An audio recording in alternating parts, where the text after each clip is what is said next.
Hello students, स्वागत है आज के इस लेक्चर में। आज अपन जो समाकलन में पीछे 7.1 के जो बचे हुए क्वेश्चन हैं उनको कंप्लीट करेंगे। तो सबसे पहला क्वेश्चन जो है आज का वो है 15वां क्वेश्चन। क्या कह रहा है? समाकलन ज्ञात करना है √x गुणा 3x² plus 2x plus 3 dx का। आगे बात समझ में? तो सबसे पहले देखो, इसका सीधा तो समाकलन अपने पास में है नहीं। इसके लिए क्या करेंगे कि √x को जो है अंदर गुणा कराएंगे। सबसे पहले देखो, जब हल करेंगे तब एक बार के लिए तो मैं जो √x है उसको x⁻1/2 लिख देता हूँ। आपको पता ही है कि √x को अपन x⁻1/2 के रूप में लिख सकते हैं। फिर देखो, अब ये x⁻1/2 इसको सबको अंदर मल्टीप्लाई करते हैं। जब मल्टीप्लाई करेंगे 3x² गुणा x⁻1/2 प्लस 2x गुणा x⁻1/2 प्लस 3 गुणा x⁻1/2 dx। आगे बात समझ में? फिर अब आगे देखो, आगे आधार समान है, यहाँ पर आधार समान है तो घातें जुड़ जाएगी। समाकलन 3x⁻2 प्लस 1/2 प्लस 2, यहाँ भी आधार समान है तो घातें जुड़ जाएगी। x⁻1 प्लस 1/2 प्लस 3x⁻, यहाँ तो 1/2 अकेला ही है तो 1/2 का 1/2 ही आ जाएगा। फिर जब देखो इसको जोड़ेंगे तो 3x⁻2 दूनी 4 plus 1/2 plus 2x⁻2 plus 1/2 plus 3x⁻1/2 dx। यहाँ पे कुल मिलाकर के क्या बनेगा?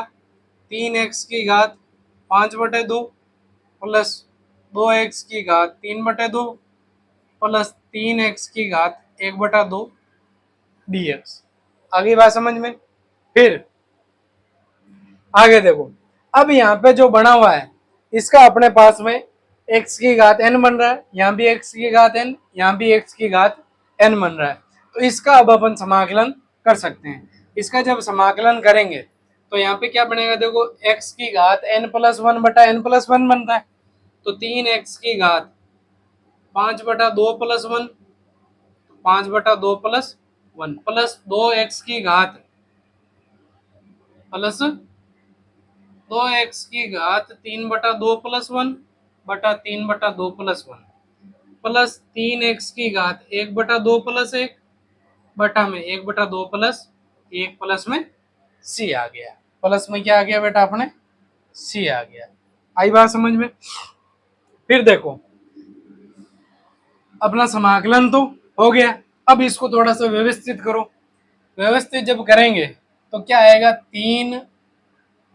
3x⁻, जब यहाँ पे लेस पे लेंगे तो 5 प्लस 2/2 बटे में, जब लेस पे लेंगे तो 5 प्लस 2/2 प्लस 2x⁻, यहाँ पे जब लेस पे लेंगे तो 2, 3 प्लस 2 बटा में 3 प्लस 2/2 प्लस में क्या आ रहा है?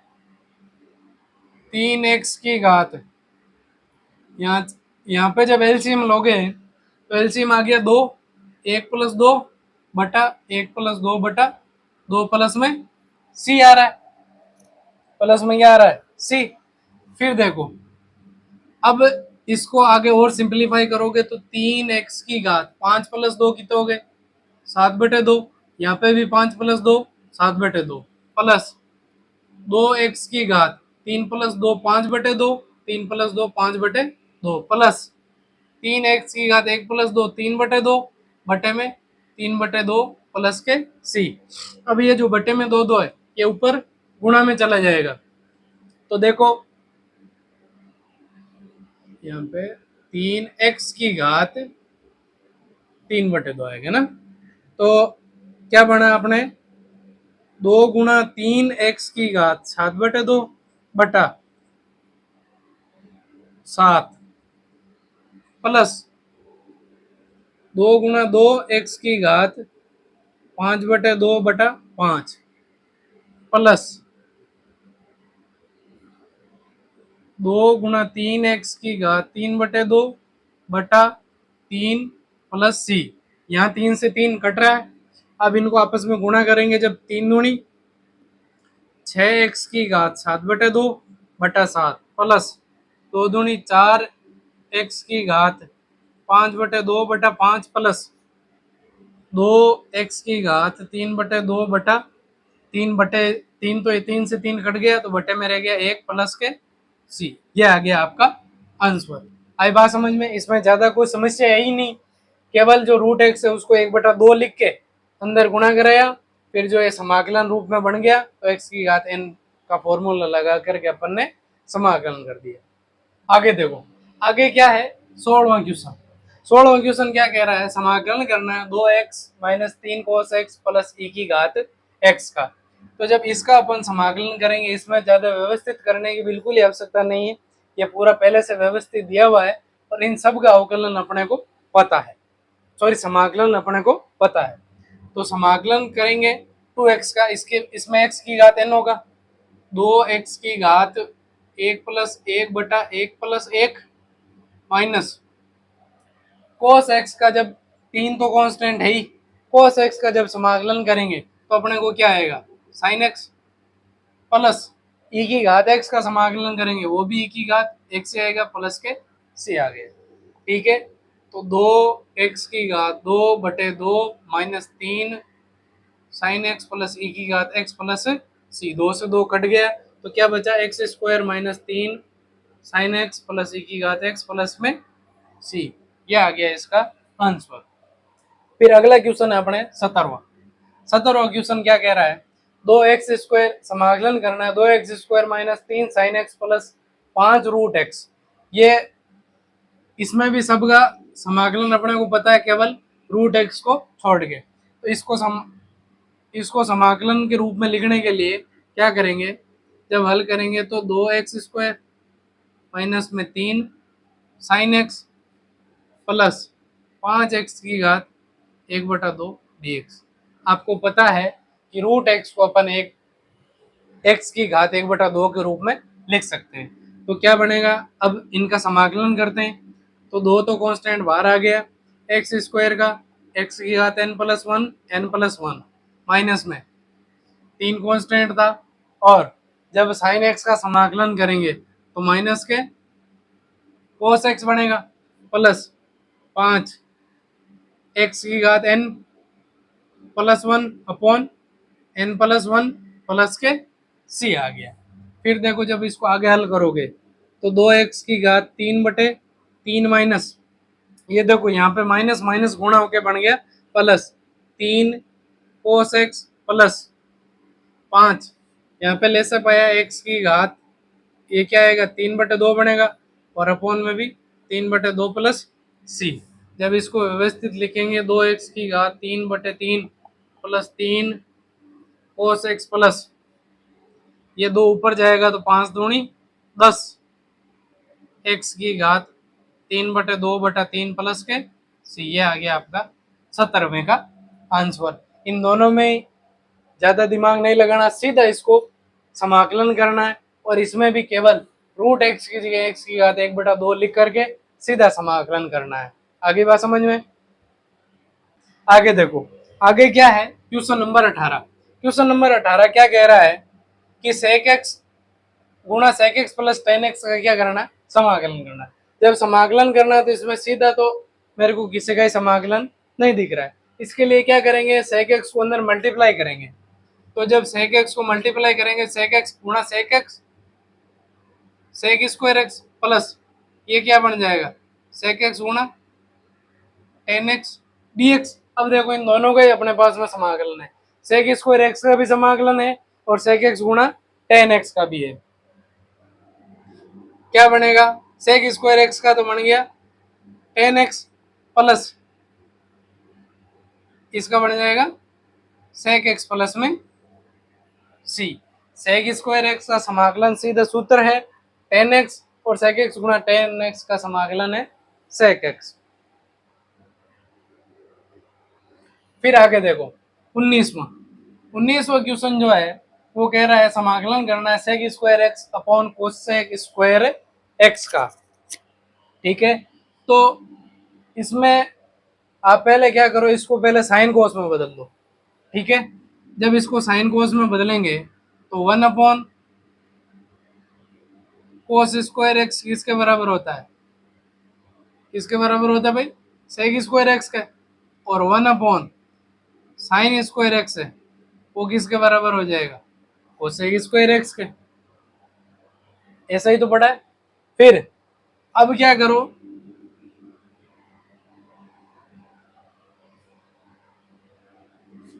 इसको जब ऊपर लेके जाएंगे तो देखो इस प्रकार से बनेगा कुछ, 1 अपॉन कोस स्क्वायर एक्स गुणा sine square x upon 1 dx। ठीक है, तो देखो यहाँ पे ये क्या बनेगा, sine square x upon cos square x dx। तो ये जब गुणा में है तो sine square x upon cos square x बन जाएगा, और यहाँ से सीधा भी बना सकते हो आप, ये ऊपर जाएगा तब sine square x upon cos square x बन जाएगा।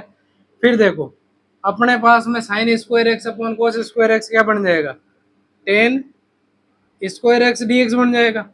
और आपको यदि पता है तो एक फॉर्मूला पढ़ा, एक सर्वसमीका पढ़ी होगी, 1 + tan² एक्स बराबर में सेक स्क्वायर एक्स।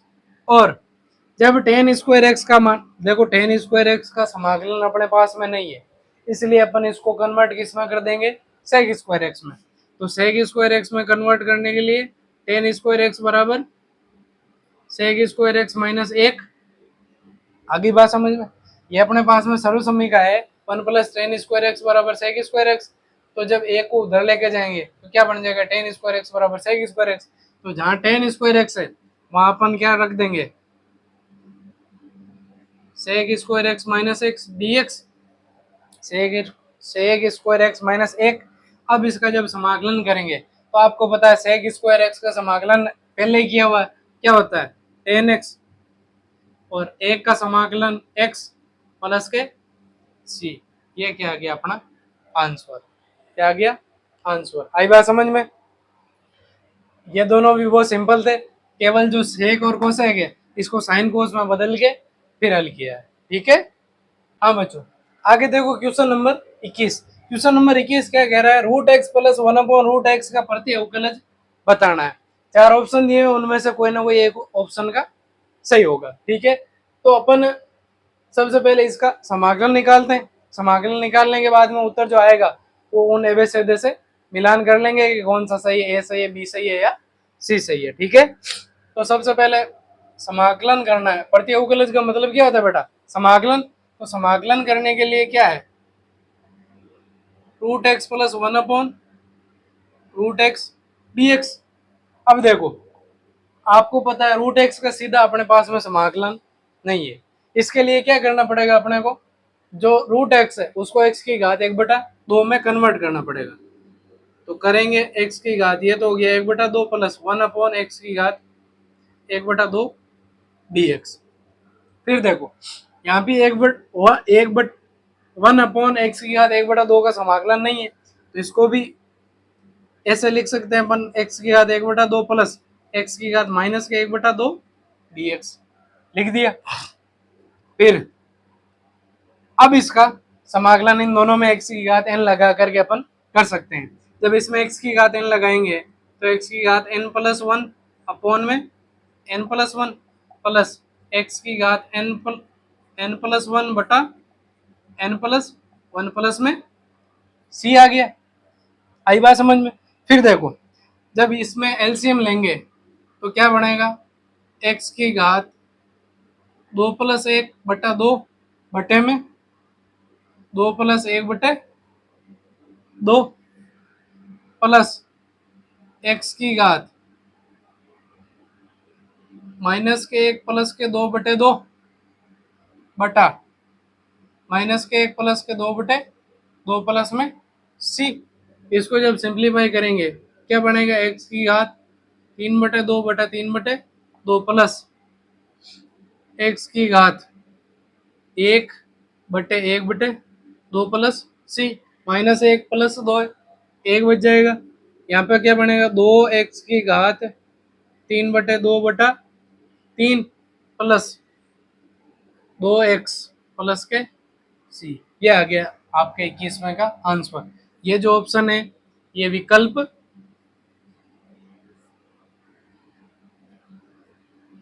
सी में है, इसलिए इसका जो आंसर है वो सी सही होगा। आगे बात समझ में, इसमें कोई ज्यादा टेंशन नहीं लेना है, सिर्फ जो रूट एक्स है उसको x की घात 1/2 बना दो, ठीक है। हाँ बच्चों, अगला क्वेश्चन है 22वां क्वेश्चन क्या कह रहा है, यदि D by D x F of x बराबर 4x की घात 3 माइनस 3/x की घात 4 जिसमें एफ ऑफ 2 बराबर 0 हो तो एफ ऑफ एक्स बताइए। एफ ऑफ एक्स बताना है तो सबसे पहले हल करते हैं। जब इसको हल करेंगे तो क्या दिया हुआ है, D by D x F of x, मतलब समाकलित करना है 4x की घात 3 माइनस 3/x की घात 4 dx को। इसमें देखो x की घात n से ये तो हल हो रहा है, लेकिन ये 1/x की घात 4 है जो x की घात n से हल नहीं हो रहा, तो इसको क्या करेंगे, ऊपर लेके जाएंगे। तो क्या बनेगा, समाकलन 4x की घात 3 माइनस 3x की घात माइनस के 4 dx। अब देखो इसको जब समाकलित करेंगे तो क्या बनेगा, 4x की घात n+1 upon n+1 minus 3x की घात n+1 अपॉन n+1 प्लस के c आ गया। फिर देखो जब इसको व्यवस्थित करेंगे तो क्या बनेगा, 4x की घात 4/4 माइनस 3x की घात माइनस के 3 बटा माइनस के 3 प्लस के c। अब देखो ये क्या हो रहा है, 4x की घात 4 यहाँ पे माइनस से माइनस गुणा होके प्लस बन जाएगा बटा 4 प्लस 3x की घात माइनस 3 बटा 3 प्लस के c। यहाँ देखो ये 3 से 3 कट रहा है, ये 4 से 4 कट रहा है, तो जो फाइनल एफ ऑफ एक्स बनेगा वो क्या बनेगा, x की घात 4 प्लस x की घात माइनस के 3 प्लस के c। अब ये जो देखो जो अपन ने यहाँ x की घात 4 को ऊपर लेके गए थे माइनस में आया, वो देख लो x का घात -3 ऊपर है, तो इस -3 को जब नीचे लेके जाएंगे x की घात -3 को, तो जो ये -3 है वो किस में बदल जाएगा, प्लस में। तो क्या बनेगा, देखो एफ ऑफ एक्स बराबर x की घात 4 प्लस 1/x की घात 3 प्लस के c। ये क्या बन रहा है, अपना एफ ऑफ एक्स बन रहा है। तो ये कह रहा है आगे एफ ऑफ 2 पर 0, तो मतलब x बराबर 2 पर जब ज्ञात करेंगे, जहां जहां x दिख रहा है वहां पर क्या रख देंगे 2, एफ ऑफ 2 बराबर 2 की घात 4 प्लस 1/2 की घात 3 प्लस के c। आपको पता है एफ ऑफ 2 का मान क्या दिया हुआ है 0, तो रखो 0 बराबर 2 की घात 4 का मतलब 16 प्लस 2 की घात 3 का मतलब 1/8 प्लस के c। 0 बराबर, इसको लेसअप एलसीएम लेंगे तो क्या आएगा 8, और जब 16 8 है 128 प्लस के 1 प्लस का c। क्या बन रहा है, 0 बराबर 128 प्लस 1 129/8 प्लस के c। जब c का मान निकालेंगे तो क्या मिलेगा 129/8। अब ये जो समीकरण है इसको नाम मान लो समीकरण 1। समीकरण 1 में c का मान रखने पर जगह कम है तो मैं यहाँ कर रहा हूँ, है ना। समीकरण नंबर 1 में c का मान रखने पर कुछ नहीं करना है, जो c का मान है सीधा इसमें रख दो। तो c का मान इसमें रखेंगे तो एफ ऑफ एक्स क्या बनेगा अपना, x की घात 4 प्लस 1/x की घात 3 प्लस माइनस के c का मान क्या है, माइनस के 129/8, तो माइनस के 129/8। तो फाइनल एफ ऑफ एक्स जब लिखोगे यहाँ पे ये प्लस माइनस गुणा होगा तो क्या बन जाएगा, माइनस एक्स की घात 4 प्लस 1/x की घात 3 माइनस 129/8। ये है आपके आ गया आंसर। आगे बात समझ में, जो भी क्वेश्चन कराए उनको अच्छे से प्रैक्टिस करना तभी समझ में आएंगे, ठीक है। जितनी बार पेन चलेगा आपका उतना ही अच्छा समझ में आएगा। जय हिंद, जय भारत।